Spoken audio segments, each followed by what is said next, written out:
Hi, everyone.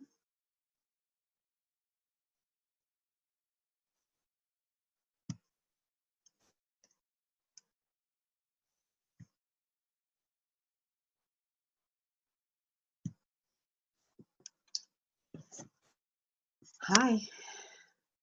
It's almost time to start our webinar. Just give me a second to get everything up and running. And hopefully everyone can hear me. Please let me know where you're from and what your business is about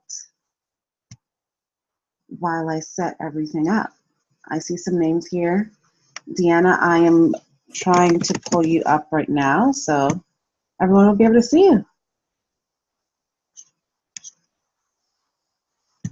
One second, let me unmute you. Yes. Hi. Hi, how are you? Good, how are you? Good, thank you. So I'm just getting everything started, and I'm going to share the event on our Facebook group at the same time. And then we can go from there. There's chats going on. Hi, Gelda. Hi, Martina. Glenda. Oh, hi, Glenda. Hi, Martina. Oh, sorry, Glenda. I hope you can, get on the upside when it comes to this sickness. There's something going around, so it's been a little rough for a lot of people. I am just trying to share the event now as I speak to you. Just a second. There we go. And I just need to make sure I don't get an echo, so give me a moment to fix that. Once it launches, I have to close out of it. And to fix that, once it launches, I have to close out of it. There we go. Okay, so now we are rocking and rolling. I'm going to be able to see the chat. So, Deanna, I don't know if you can see the chat, but you should be able to see everything I can see. Yes. Perfect. Hi, Amanda.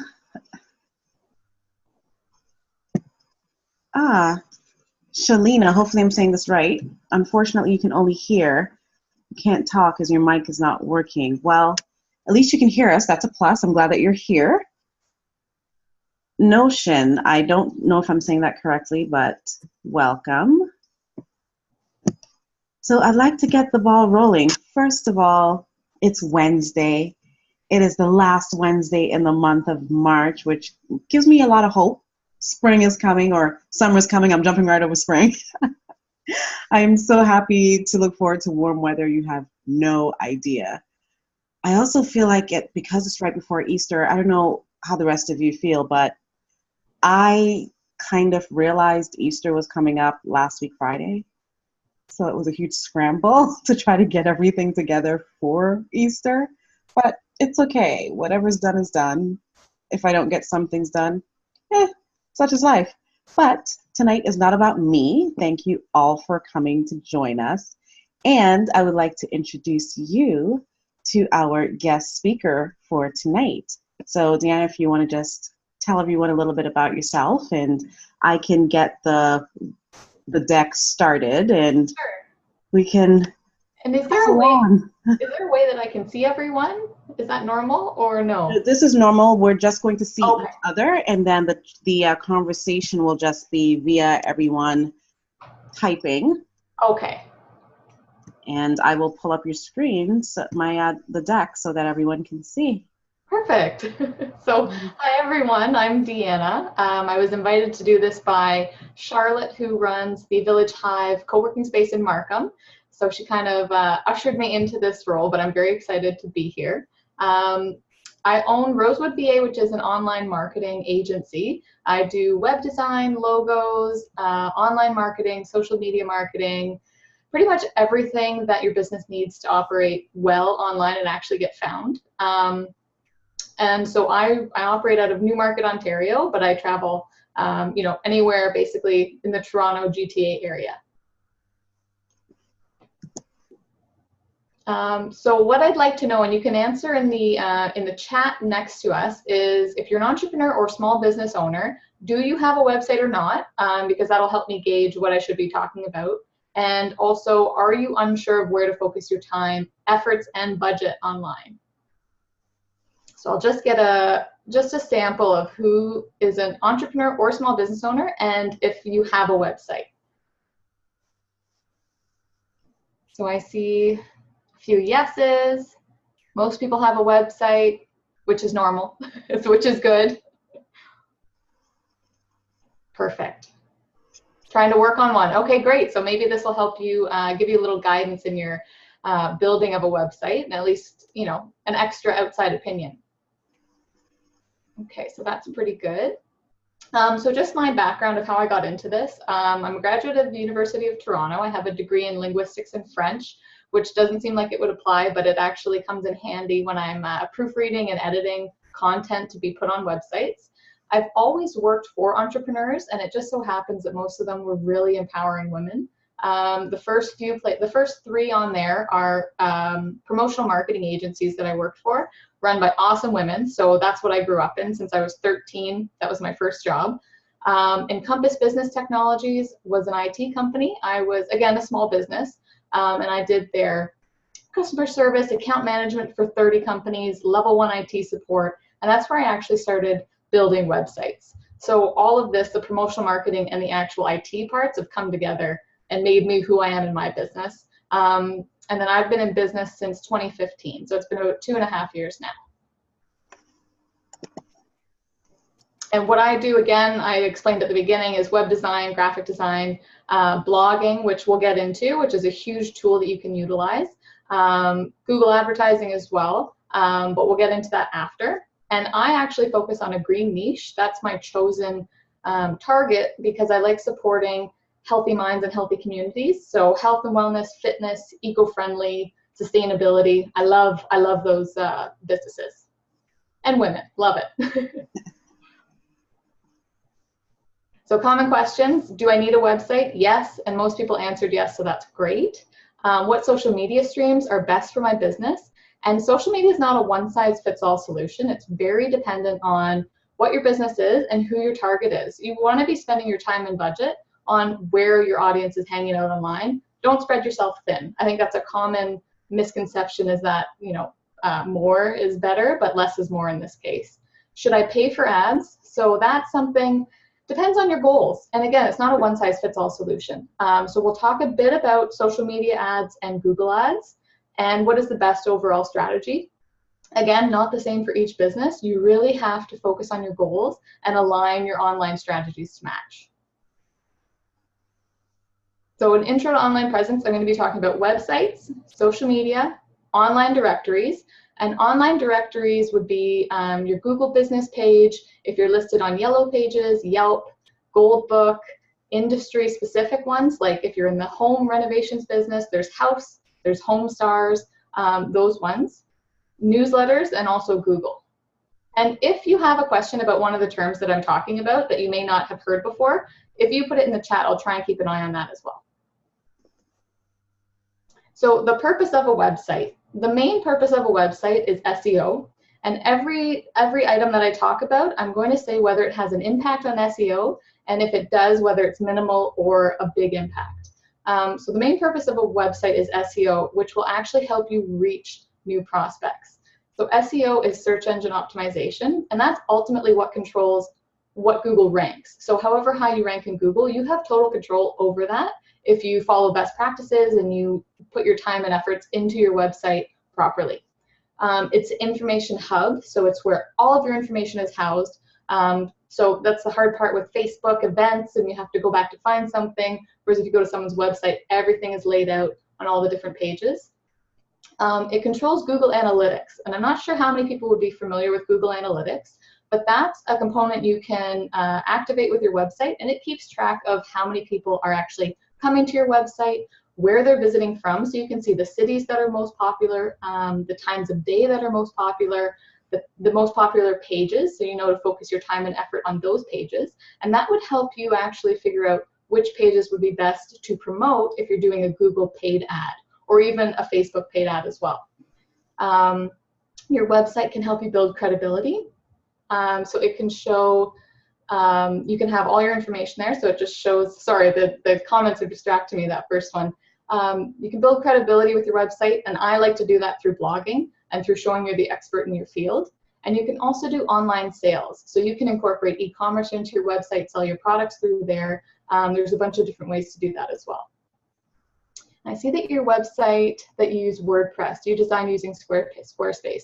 So I'm a WordPress designer, and I chose that because it has the best full range of options for design capabilities, for performance, security, and mostly for SEO. So I find that a lot of the other ones are lacking. I've had clients that have switched from Wix and Weebly and Pixpa because they just didn't have the capabilities. So I can talk to you after maybe about the difference between the few options. I do have a question before we proceed. Sure.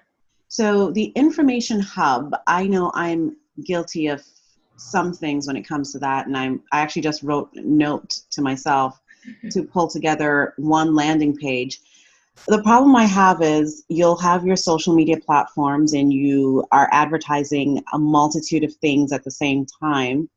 And do you think it's best to have one landing page that has a list of all the things you're advertising so they can just click and go and have everything go to that page, as opposed to having a link for every post that goes to the individual pages? So it depends. I like to make things as easy as possible for users. So I might even recommend a hybrid of the two versions. But basically, anytime that you create a page that has enough content to count for SEO, that's good. So if you can create a page for each topic, as long as it fits those guidelines, do it. And then direct people there, because then you can keep track of which ones are performing well. So again, the analytics part of it, you can see if people are going there, if they like those type of events, or if another event's more popular. Thank you.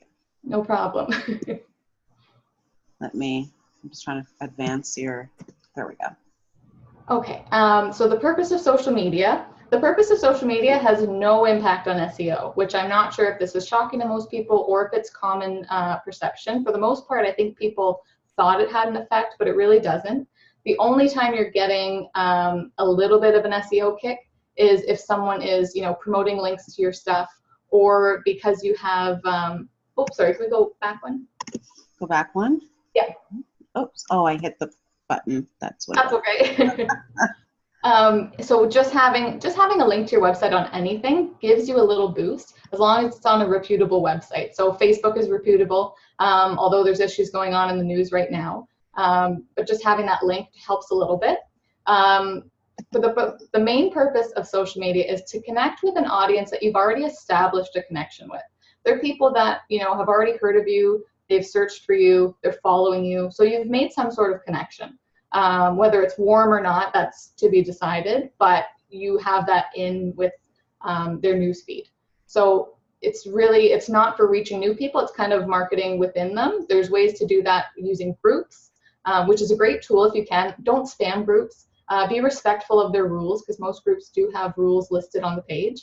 But use that to your advantage, because you know that you have either a common interest of area, so whether it's a local group or a group with shared interests, just like the Canadian Small Business Women's Group. Facebook is great for reviews because you can get them. And the good thing about reviews on Facebook compared to your website is on your website, you can technically write your own reviews and no one would be able to disprove or prove it. Whereas on Facebook, it has a direct connection to that person's profile and you cannot edit it. So I think that's a great way to build credibility with your audience, because they know that they're real. Sharing content is great. I love cross-promoting and partnering with other businesses to share and help each other out. So I think that's a great thing. Events, it's a great tool for events. So I don't know if you would necessarily use it solely for events. I always recommend having them on your website as the information hub. But make sure that your event on Facebook is linking back to your website, so that you're sending people to your site, and they can possibly find other things that they're interested in, maybe even make a purchase or make a phone call. Facebook and other social media are good for advertising as well. So if, the main ones that I like for advertising are Facebook and Instagram. Facebook used to be really good for advertising, and I'm finding that it's fallen down. So the organic reach is lower, and the paid reach is actually lower. So they've increased their prices, and you're just not getting as far. If you were going to spend money on social media marketing, I would recommend Instagram. And so I'd like to see how many people have Instagram, and we can actually move on to the next slide. Oh, great question from Notion. I have tons of positive Facebook reviews, but should I instead encourage my clients to leave Google reviews as well? Would that help rank my website better on the Google business page? Not necessarily. It doesn't have that much of a correlation. It's more so for people seeing those reviews. And the good thing about Facebook reviews and Google reviews is that they both show up on your Google business page. So when someone Googles your business, you'll see it. If you're not familiar with what I'm talking about, if you Google someone's page or you Google someone, you should see a box come up in the right corner with information about that business, a link to call them or get directions, the phone number. You should know what I'm talking about as soon as you do that, and you'll be able to see Google reviews as well as Facebook reviews and Yellow Pages reviews. So any of those sources are great. I like Google reviews. I think I trust them more, but it's about your demographic, and why not do both? So what I like to do with Google reviews is incorporate it into my follow-up process. So when I'm done working with a client, I'll send them an email, saying, were you happy with the services? If yes, would you please leave a Google review? And I'll give them the link to it so that you take all the work out of it. They don't have to search for it. You just direct them right to it. So I think that's the best way to handle that. For these, so I'm just looking at the social medias that people have. So if you don't have Instagram, I'd recommend to get it. I think it's a fantastic, it's a great networking tool for connecting with people, and it is also good for business. So you can start with a personal profile if you want to, and then switch it over to a business profile, and you actually connect it to your business Facebook page. And the reason I like this is because if you post on Instagram, there's a button that you click to just share it to Facebook. So now you've shared to 2 social media streams with 1 click. And so I like the efficiency of it. I like the reach of it. I think that Instagram's a lot more positive than Facebook. But again, it's your demographic. So it's important to really understand where your demographic is hanging out online and target that specifically. So Facebook is basically not used with people under about 18 years old. They don't use it. They're on Instagram and they're on Snapchat, which Snapchat is a whole other beast that I don't really recommend for business. But I just wanted to include it here in case people had questions after. Again, I'll start from the top. I'll go back to this list. So Facebook is great. I recommend that you do have a personal page and a business page. I think it's just expected and people like to see that it's there. And it's a great place to just share your content and just make those connection points, because you never know about timing. If someone was looking for that and it's there, you could have a lead. Instagram, again, is my favorite. I love connecting with people on Instagram. Twitter, I find works for certain industries. I find it works really well for IT industries and for people who want to make connections with media outlets. So if there's public speakers or coaches or something like that where there's a media component, it can be a really great resource. LinkedIn is one of those that, again, I think it's on the way out, but I think it's important to have for certain industries as an online resume almost. So if you're in health or professional services where you'd like to show your past work experience and companies that you've been connected to, I think it's a great resource. Pinterest is one that is great for if you're in a retail business or you're a blogger. That's a good one. And again, I feel like that one's kind of falling by the wayside again. It was very popular and I find the usage is down. Snapchat, I don't think it has an application to business, at least for small business. I think it's great for corporations and magazines and tabloids and more of the commercial side of things. Vero is one that I would like everyone to sign up for right now because it's free right now. They're in the beta testing phase, and it's basically trying to be the new Instagram. So if it does take off, at least you have a free account. And if it doesn't, then it didn't cost you anything. So I'd say sign up for that. And I think it could be, if it catches on, it could be a good one. Again, it's like a new Instagram, but it lets you organize things better. So instead of It just has a lot more functionality. So we'll see. We'll see if it kicks off. YouTube, so if you're someone who does video content or you want to, very important to create your own YouTube channel and connect it with your Google business account, because then again, you get analytics, you can see all the reports and everything.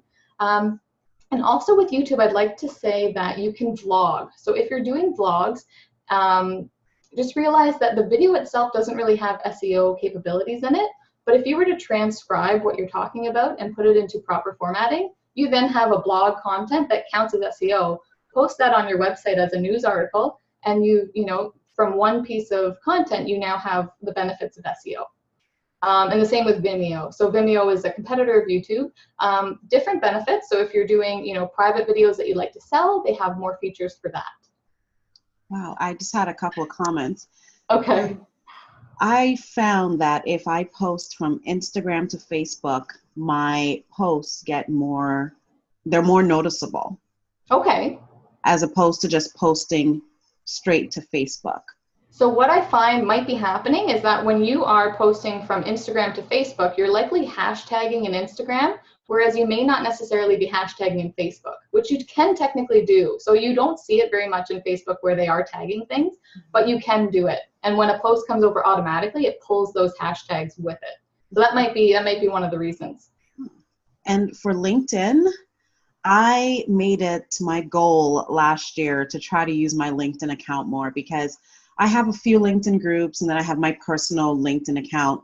And I decided that I'm going to focus more on the LinkedIn account. And I tell you, every person who connects with me via email, I try to find them on LinkedIn. So there's an add-on for Gmail for Reportive, I think it's called, where you can just click to connect whenever anyone emails you. But I've grown my network on LinkedIn to almost 1,700 people. Wow. And it's great because all these people have emailed me about business in the past. Wow. And you don't keep in touch. So this is a way for them to see exactly what I'm up to. Right. If they're not on my Facebook page, or if they miss everything on Instagram, because they're not seeing everything. It's a very low percentage of people that see your post, right? So LinkedIn has been very helpful to me so far. So for the past year, it's been my goal. Well, and that's why I say it's not a one-size-fits-all solution, and it depends on where your people are hanging out. So my people, for example, are not on LinkedIn, and I'm surprised to hear that yours are. But again, I have clients, like I said, I'm not a Twitter fan, but I have clients who have made tons of contacts through Twitter. So it's really dependent on what you're doing and who you're trying to reach out to. Mm-hmm. Wow, social media is great. It's great. There's one thing at the top that I didn't write down, but Hootsuite. I'm not sure if people have heard about it. It's a pretty big one. It's a great tool to utilize if you're feeling a little overwhelmed with Facebook or social media and posting and managing your posts and making sure you get stuff out there. Hootsuite's a great resource. I think the starting account is free, and then there's different levels. But take a look at it, because it may help you, schedule things and not feel a little anxious about getting stuff out there.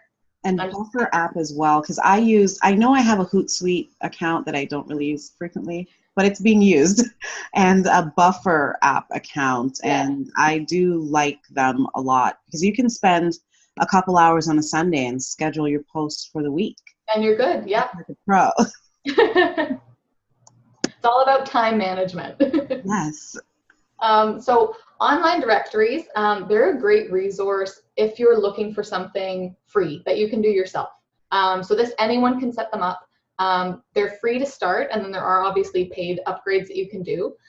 So the ones I'd recommend that you definitely claim are Google Business, Bing Business, and the reason I'm recommending Bing is because it's actually becoming more popular. It's competing with Google, and the reason is that it comes default on a lot of devices. So a lot of cell phones and tablets come with Bing on it, and you don't even know. You just start using it thinking it's Google. So just be on there. Yelp is another one. Yellow Pages, Gold Book, and then industry-specific directories. Like I mentioned, there's House, HomeStars. If you're, a naturopathic doctor or, holistic dentist or whatever you may be, there are directories that you should be, just check out and add your profile to if it's free, and then investigate the paid options. So if you want to, so these again have a minimal effect on SEO. They're not really connected to your website in any way, except for having that link that just, directs people to your website, but it doesn't have a positive effect nor a negative effect on SEO. The good thing about them, like Google, is that you can have the reviews, and these will show up on your listing, which is great. And again, you cannot alter reviews that are on these directories. So they're real, they're genuine. There's a whole process for handling Google reviews, which I'll just take a quick minute here. If you are getting reviews, negative or positive, you should be responding to them. So the positive reviews you want to respond to show people that you care, that you appreciate what they're saying about you, and you appreciate their, kind words. And then if you're getting negative reviews, it's important to have a process in place. So I like to take it a step back and try and avoid those negative reviews by having a follow-up process that, says, if you've had a positive experience, here's the link to our Google reviews page. If you've had a negative experience, let's talk. Like, before you get on there and you speak negatively of me, let's talk about it and let's try and make it right. But if they, get through the cracks and they leave a negative review, have a process to address it. And you'll see major corporations do this, but small businesses should be doing it as well, because you just want to show that you tried. And getting a review taken down off of Google is near impossible. So don't count that in your strategy. I've succeeded in getting one down because it was obviously false. But one of them, the guy went to the wrong place, but they were across the street from each other. And Google said that there was not enough proof that he went to the wrong place, and they couldn't take it down. So don't put that in your strategy. Don't trust that. Have a process in place. And the other thing about online directories is that you can advertise on them. So I have a photographer who she does advertise on wedding directories, and that's been a huge pull for her business. Google Ads is always a great thing. If you're going to spend money on something, I like Google Ads because there's so many options. So you can do pay per click, pay per call, pay per conversions is great if you are selling things online, because then you set your ROI. So you set how much that click should cost to you for you to get the profit, what that's worth to you. And the thing to keep in mind about that is that even when you're bidding on Google Ads, it takes into account your website's SEO. So if your website is not set up properly, you'll actually lose those bids to websites that are better than yours. So it's something that most people don't understand, but that's why it's so important to have a functional website that has all the SEO built into it. And the other thing I would love to point out about Google is make sure that your information is up to date. Yes. Because I ran into an incident on Sunday when I Googled a business, and I don't usually call to see if they're open if I'm going somewhere. I Google, I look at the restaurant, and I look at the hours, right? Yeah. And it said it was closed. So then I drove another hour and a half on Monday to go to the place, only to find out they were open on Sunday. Oh, and wow. Told me, well, it costs $500 US to change that. I'm like, no, it doesn't. You have your password, right? So they couldn't believe when I told them it's free. Once you have your password, you should be updating all this stuff. It's yours. It's your profile. You own that. Yeah, they're missing out on a lot of business because when people Google and they see that you're closed and they're headed to your location, yeah, problem. Well, and you've lost their trust now. Yeah. Right, which is detrimental all across the board. For Google, you can download the Google Business app on your phone, and you can make updates on the fly. So it'll always send you an email too. I recommend you, when you set up your Google Business page, subscribe to the notifications, like the minimal notifications, because it'll give you updates reminding you about Easter hours or Christmas hours or whatever holiday it is, just to let people know that you're not open. And again, to keep that trust with your audience, that they know when you're open and when you're not. Purpose of newsletters. So newsletters are something I like clients to send on a monthly basis. I have one client who sends them bi-weekly, but they're a grocery store chain, so they have flyers and specials, so they have a bit more content to distribute. But what it is it's a customer retention tool. So it's obviously people you've already made connections with. You have their email address, so whether it was networking or a customer or a prospect, whatever it was. First, it's important to have their permission to email them. You're no longer required to do the double opt-in, but it's important to keep track of where you collected their information from. So whether you just keep an Excel document or you have an actual management, CRM tool that you enter everything in, it's just important to keep on file just in case.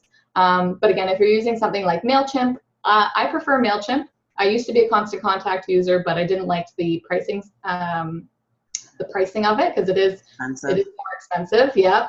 And I think people are used to MailChimp. There's tons of flexibility with templates. You can now do automated campaigns in MailChimp, which is great for sales funnels. So if you have an opt-in offer on your website, download this free PDF in exchange for their email address. You can add them to the sales funnel and it'll automatically send them the emails in the schedule that you've said.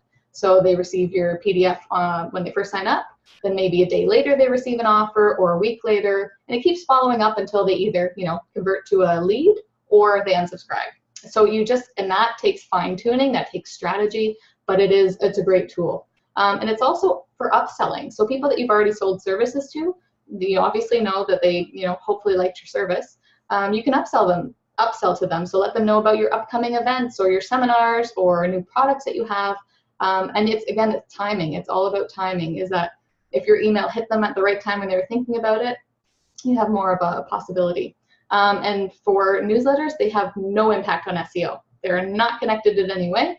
The only way that you can use them to kind of help your website out is by making sure you put links in them that connect to your website. So when you're promoting your seminars, you put links to the pages on your website that directs people back to it.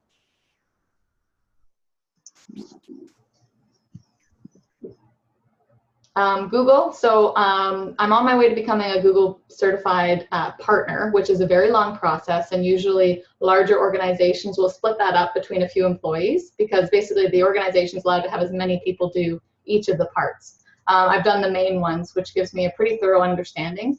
It's very complicated. They have the AdWords Express, which is usable for business, but it's a very small scope of what the possibilities are. And you don't have the full understanding of the implications. So I'd recommend finding a Google partner or someone who at least understands the scope of it. The first step is always creating that Google business listing, which if you don't have, please get. It's free, sign yourself up. There's videos on YouTube to figure it out as well. Connect Google Analytics to your website. You may be able to do this yourself, you may not. So it involves inserting a tag onto your website. If you are not comfortable doing that, find a developer who can do that for you, but get that set up. I think that's critical. Google AdWords, like I said, you can create the AdWords Express account. You can even download the app on your phone and do it there. It's all your comfort level. And then Google Developer Tools. And what these are tools that your developer can use to keep track of. It's more so when something goes wrong. So if your website gets hacked, which it happens, you can take every precaution out there, and sometimes it just happens. It's the tools that we use to recover the site and resubmit to Google once everything's been cleaned. So that's not something you have to worry about. I just wanted to kind of include that, what it is. And these are tools to develop and measure your ROI, essentially. You want to know that your website's actually getting traffic and people are engaging with it. So you'll be able to see bounce rate, which is when people come to your site and leave right away. That's called a bounce rate. They bounced. They left. They didn't like what they saw, or they couldn't find the information quick enough, so they left. If your website doesn't load within 2 seconds, they're going to leave. So there's all those statistics that are important to keep in mind. And like I said, it's a lot of information to someone who's not, like I'm specialized in this, but for someone who's better spending their time on their own business, you don't have time to read the Google guidebook on all of this stuff. So do what you can and then entrust it to someone who is specialized in this, because this gets a little complicated. Website tools. So I'm a huge blogging fan, and I know that some people say blogging has, become less popular or it has less of an impact on SEO. It still has a great impact on SEO if you're doing it properly. So Google will rank your blogs and your page content for readability and SEO. So readability would be the formatting. So, how many words per sentence, how many sentences after each subheading, bullet points, passive versus active voices. There's a bunch of different things that it takes into account that you may not think of. And blogging, as much as it is, telling a story and building a relationship with your audience, it is ultimately the best SEO tool. So just keep in mind that it is a tool and that's the purpose. And the purpose is to show up in Google searches. So you want to be focusing on questions that people would be asking, which includes your keywords for the most part. So, you know, for me, it would be why benefits of a WordPress website, or, you know, cons of a WordPress website, whatever it is, and I have blogs about those topics, and that would be my strategy. Blogging, you can also do guest blogs, which just helps for content. And the great thing about that is you've worked on the SEO of your own website. So now you have, you know, content, and now you can share that to your social media. So that's where you're connecting the two. Opt-in offers and sign-up forms. Is bounce back an industry term I can research and look into?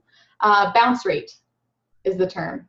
And yes, you can look into that. So you can look at what controls the bounce rate. So opt-in offers would be the pop-up, you know, the PDF, sign up for our free PDF, and then you get their email, and now you have permission to email them. Cross-promoting and backlinking is great. This is a great way to increase your SEO, and that would be, you know, if you have, say you have a business and you have people that you have connected with that provide complementary businesses, or you refer to often, you can offer to link to their websites. So have a page that's resources or associates, link to their websites and ask them they do the same back to you. And as long as your websites are both good websites and they're not, you know, hacked or anything like that, you'll both benefit each other. Optimization for images and content. So each page on your website, you should be optimizing the content of it, but you should also be optimizing each image, because your images can show up in search results as well.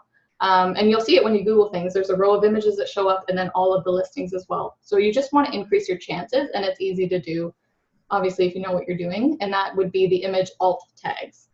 And then a call to action, which I find is missing on a lot of websites, and I don't think it's a lot of emphasis is put on it, but it really should be. You should have a call to action on every page, something that just prompts them, you know, that kind of, you know, if you're ready to move ahead, you know, click here to contact us.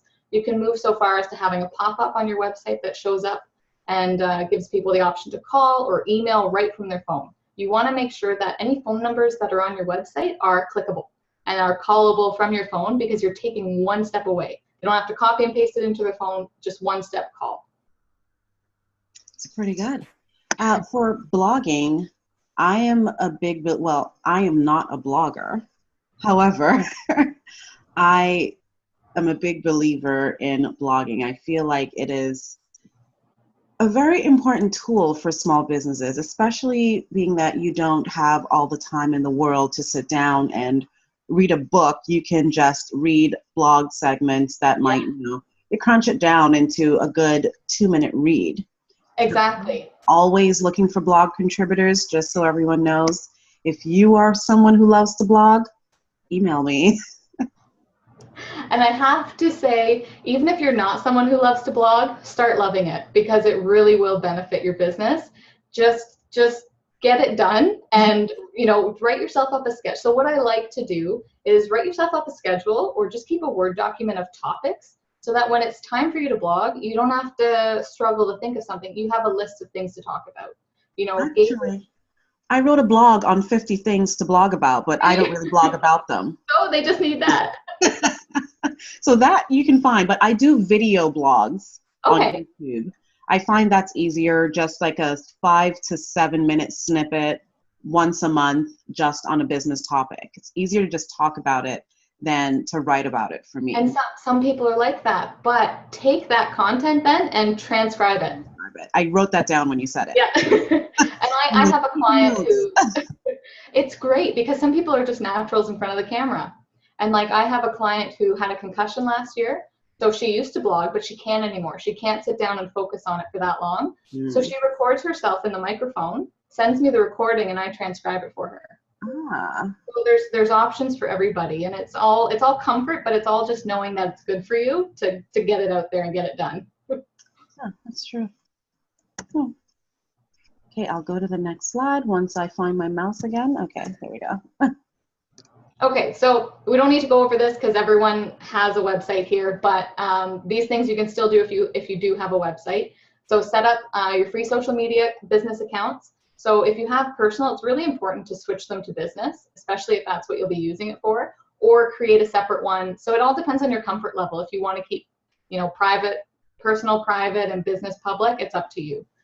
Investigate paid social media ads. So you can actually, start with a post and run the start the ad process to see what your budget would get you in terms of reach and demographic and area. You can do that without committing to it. Just stop before you hit the final pay button. Claim all the applicable free online directory listings, which there are tons. If you start looking into it, you'll find a bunch of options. And like I said, it's free. The only investment is your time.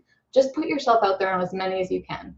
And make it consistent. So that's another thing, is your message should be consistent. Your about you, if you have cover photos, they should be consistent, because that's building your brand. I want to know that if I go to your Facebook page and I go to your website, I'm going to know that it's the same company.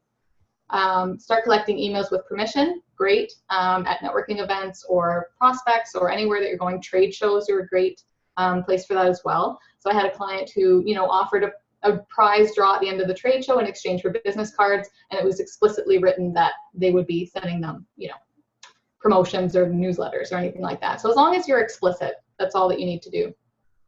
Start sending newsletter campaigns. Again, something you can do for free. Sign up for a free MailChimp account and start creating and sending.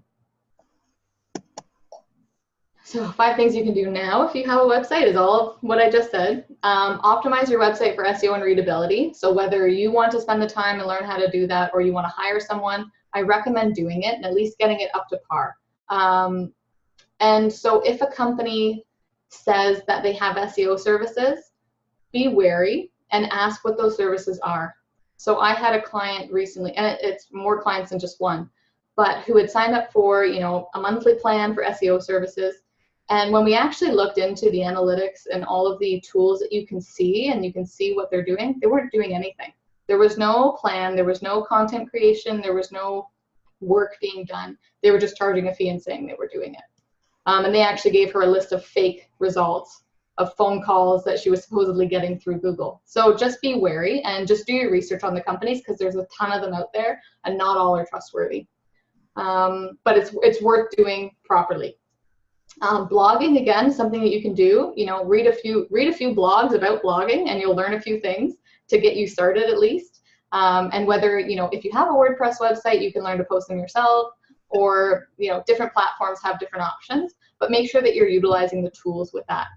Opt-in offers for newsletter campaigns. I highly recommend using this, as long as it's done in a respectful way. So I find that it is one of those things that's kind of becoming too popular. So just keep it on your radar. If you have a great offer, offer it. And do it in a way that's not overwhelming. It's not the full screen size. It's just a little, we saw that you're on our page. If you're interested in this, please. If not, exit it. Don't make them accept. Never force someone to do something, or they're gone. So just, I like to be respectful online. And cross-promoting opportunities. So that's probably the number one. I think that's a great way to build your network. And to, if someone obviously trusts the other person, they're going to take their recommendation to heart. So there are a few questions. Okay. One person wanted me to go back to the previous screen for a second, but then there are some other questions beneath it. Just a second there. So I'm back to the previous screen. And then, would you recommend a developer to create an e-commerce website, or could someone do it themselves? So it depends on your comfort level and how tech savvy you are. And so I've had, a few clients who've created them themselves, and they're not getting any traction.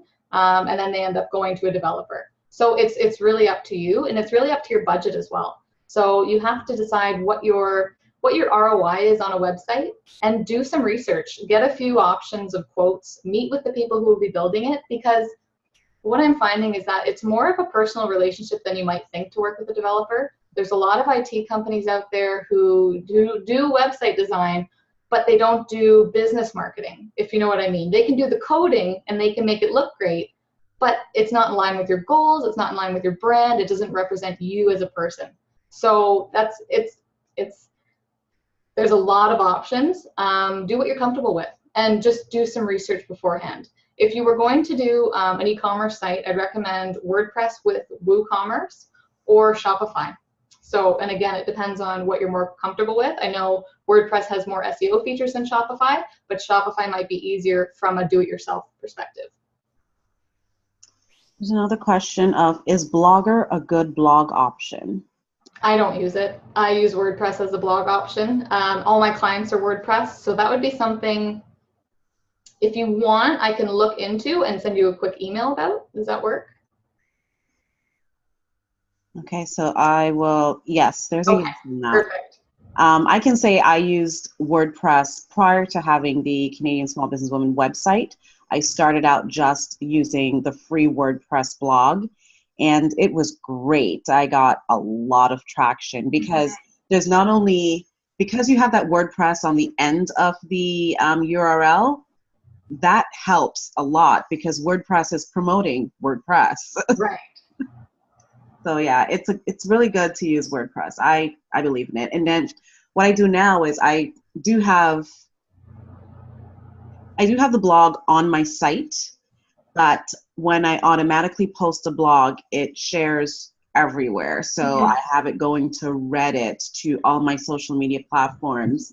And then of course the blog contributor is also sharing the blog. So that helps as well. Cross-promoting, it's awesome. Yeah. And the one place you want to make sure to post your blog, and I'm not sure if it's automatic going there for you, is Google Plus business account and Google Posts. Google Posts, that I don't do. Yeah, so Google Posts is through your Google business account. It's a new feature that they've added within the last couple months. And basically you can post a 300-character excerpt and a picture and a link to the blog post. So it's, like I said, it's free. Use it. It may help a little bit.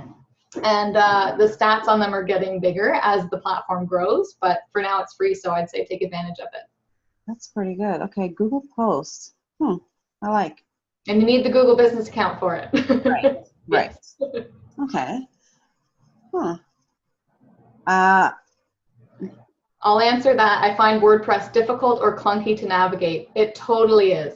It is an open source platform that was not designed for everyone to use. There is a learning curve, but it is worth it. If you want to either spend the time on the learning curve or pay someone to do it, it is worth it because of the SEO features and capabilities that it does have. But it is, what you have to understand with WordPress is that the free version of it is very, HTML code based. You need to know how to do columns, formattings, and everything like that. But if you were to buy a premium WordPress theme, it actually is more of a drag and drop situation. So what you might be used to with Wix or Weebly, where it is more user friendly and you can actually see what you're building in real time. And if you were looking for a premium WordPress theme, I would recommend Enfold or Jupyter. And that would help with the navigation of the back end. I had a question and then I lost it. Not lost it in the feed, lost it in my head. Okay, there are a couple other questions here in the separate section. Hold on. How do you go about finding directories? Google. So what I would search is, you have to kind of make it very specific, and it is kind of a trial and error process. So I was doing some research for some Reiki masters that I work with, and you have to really fine tune it into, alternative medical practitioners, Ontario, health and wellness practitioners, Ontario, and just kind of play with those keywords, as well as directories, and you'll find them. So even the thing is that they kind of get pushed down by websites or Google paid ads. So you just have to do some filtering and talk to some people and see what they're listed on as well. The other question is, please address social media aggregators on your website. So can someone remind me what aggregators means? Because I may be using a different term for it. So Sorry about that. Wait, they might be expanding on that. Okay. Social media aggregators for websites, how effective are they? Twitter, Facebook blocks showing activity. Oh, okay. On the sidebar widgets, are we talking about? Yes. Okay. Sorry. Yeah, I call them sidebar widgets. I'm sorry. I call them feeds. So there we go. Okay. So, again, different terms. So I include them on everything. Whether you include them on the sidebar or the footer, I don't think it can do any harm.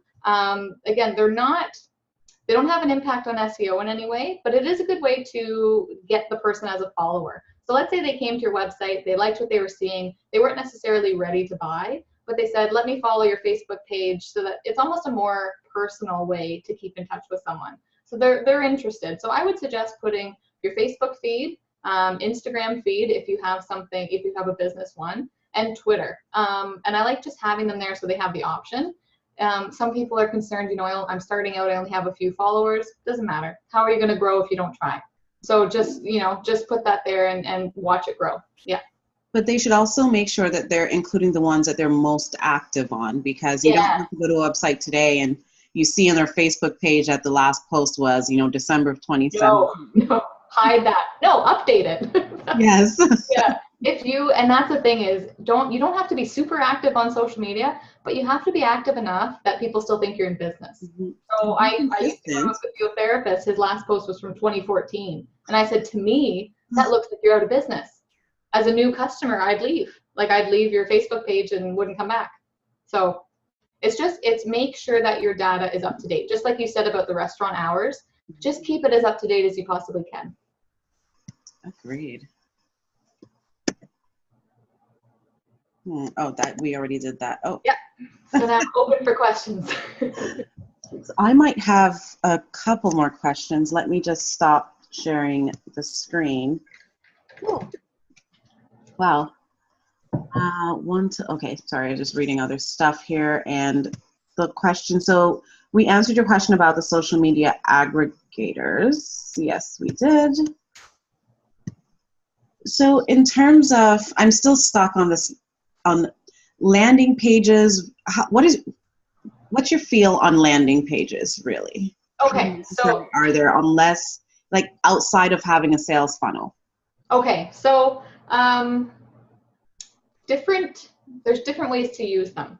So I like to see them when it comes to seminars, and workshops, so that you can direct people right to a landing page. And are you talking about landing pages as in having like its own domain?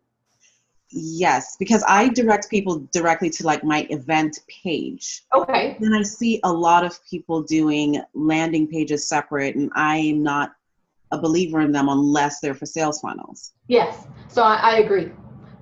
So I like the format of landing pages, but I recommend you using them on your actual website, because then you're getting the SEO benefits of that. Yes. So it's like I said, it's a hybrid of the two. So create the landing page for your, seminars or workshops that looks like a typical landing page, but it's, you're still collecting the leads, but it's on your website so that they can go still everywhere else. But I do like the format of them. Oh, okay. Thank you. I'm just looking at other people. Landing pages are part of a sales funnel. That depends on the branding. Yeah. Amanda. I like this group work here. We're so collaborative. It's awesome. Yes. I had another question, and I'm trying to remember. Okay, so remember we were talking about video blogging. Yes. If you're doing blog content outside of YouTube that's a video, you don't necessarily have to fully transcribe what you're talking about, but how much verbiage do you think is necessary to tie the two in? You mean in the video and then the description? Yes. As much as you need. I know that sounds vague, but you want to include a synopsis of what you're talking about, and then I'm a fan of bullet points. So when I go to a video, I want to see, their nice little intro, and then the bullet points of what they're talking about, and then that lets me decide if I'm going to watch it or not. So you have to come up with a strategy to make it convincing to people, and just it's going to be trial and error, finding what works and what doesn't, and ask for feedback from friends. Okay. How much is too much when it comes to email marketing? I'm probably a bad online marketer to tell you that I'm not a fan of in-your-face marketing. I'm a fan of your brand speaking for itself, your services speaking for itself.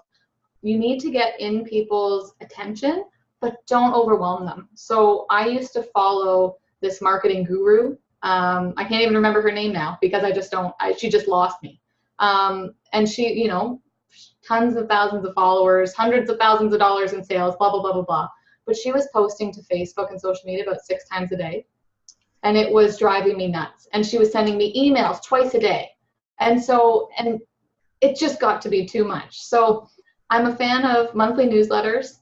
If you have more stuff going on, then send it quarterly or sorry, bi-weekly or monthly or quarterly, but commit to something so that it, you know, it works for you and it works for your audience. And like I said, ask people. So you can do SurveyMonkey, which is a great survey tool that you can integrate with MailChimp and send out. And I kind of like that approach. I like being honest in online marketing, and I feel like it's coming back. It's swinging back to being a bit more like that. I feel like it was really in your face, everything, but now we want our, you know, just like what's going on with Google and Facebook and privacy, we're starting to really become conscious of what's going on online. I think it's funny when people push for privacy because we're so not there. We have no idea. You're telling them that you don't want to share content, but they know exactly where you live. No, yeah. Well, it's so I actually went onto Facebook and I put it on my Facebook page. So if you want to know how to do it, you can find it on my Facebook page of how to go into your Facebook settings and unlink everything that you've linked to. So you know when you sign into something using Facebook, Yes. It doesn't matter when you did it. It keeps that forever and it always has access to your stuff. So I unlinked all of them. We need that video. So please tell everyone your Facebook page because we need to go there. So go to Rosewood VA on Facebook, and I think it's the second or third link. I started it with a PSA. And what you can also do, and which is scary, is you can download your Facebook data file, which is your entire Facebook history. So I was listening to AM 640 today, and the guy did it, and he actually looked through his, and he saw posts from 13 years ago, in, you know, direct messages to girls that he was talking to at the time. Like it's crazy. And then Google's done the same thing now. They can prepare your entire search history. It takes them a day to prepare it. And if you were to put it into text documents, it's 12 million pages.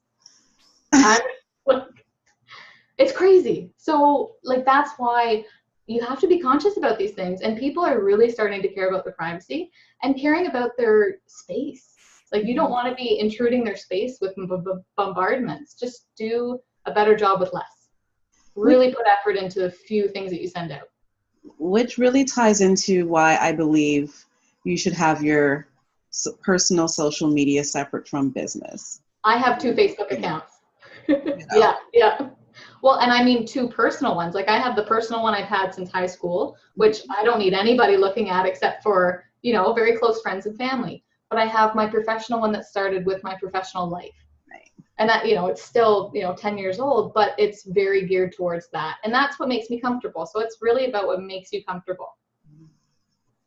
Agreed. Well, I don't know if anyone has any additional questions. I think I have asked quite a bit. I saw one, what is Enfold or Jupiter? So Enfold is with an E. And basically, if you were to go on to, you know, do a few Google searches about the best premium WordPress themes, you'll be able to find them and it'll show you what they look like. And it should show you what the builders look like. So more important than what it actually, you know, what kind of pages it can build, look at the builder and see how user-friendly it is. So I like the ones that let you set the column sizes and let you drag and drop, because then you can, you know, you can start doing it yourself.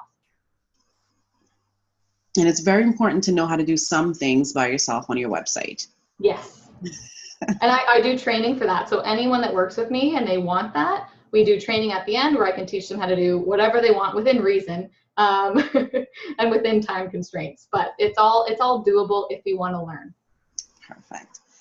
So what I'm going to do, there have been a few people who was asking for copies of the deck. What I will do is I will send you all a thank you email with a link and Deanna's email address, and she can not only give you a copy of the deck, but she can also answer any questions that you might have. But Deanna, is there anything that you would like to tell them about that you have coming up?